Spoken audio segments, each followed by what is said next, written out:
কেন জানি আমার স্কেচ খাতার প্রতিটি পাতায় শুধু তার ছবি আঁকা। জানি না কেন, কিন্তু আমি তাকে বারবার আঁকি। পেন্সিলের প্রতিটি দাগে তাকে নতুন করে খুঁজে পাই।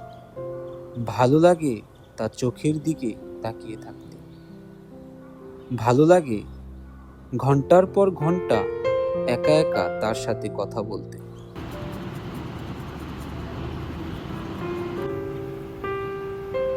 আমার রুমের প্রতিটি দেয়ালে শুধু তার ছবি। কেন তাও জানি না। মনে হয় ভালো লাগে।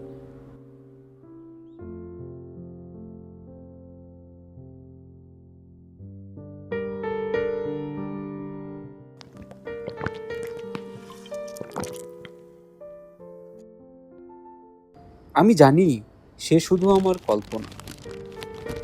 জানি তাকে কখনোই পাবো না। সে কখনোই আমার বাস্তব জীবনে আসবে না।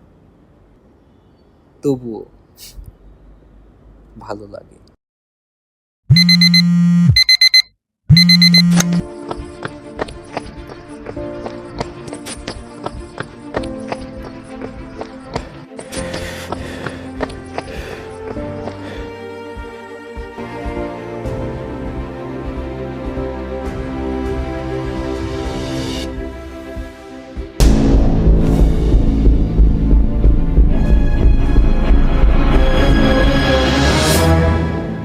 এই ওঠ, তোকে তো আরো অনেক কিছু আঁকতে হবে।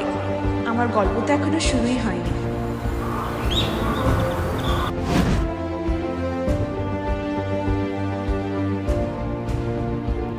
Hello guys, thank you so much এই ভিডিওটা দেখার জন্য পুরাটুক।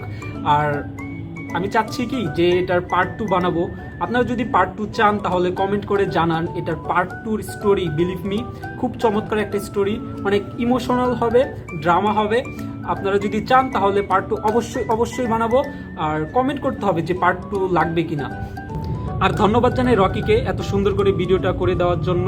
আরেকজন আছে যে কল্পনার ভয়েস দিয়েছে, সে হচ্ছে মনীষা দেবনাথ গল্প। সে খুব ভালো ভয়েস দিছে ভাই, বিশ্বাস করেন, পুরা দেবী দেবী দেবী। থ্যাংক ইউ গল্প, আর থ্যাংক ইউ রকি, বাই।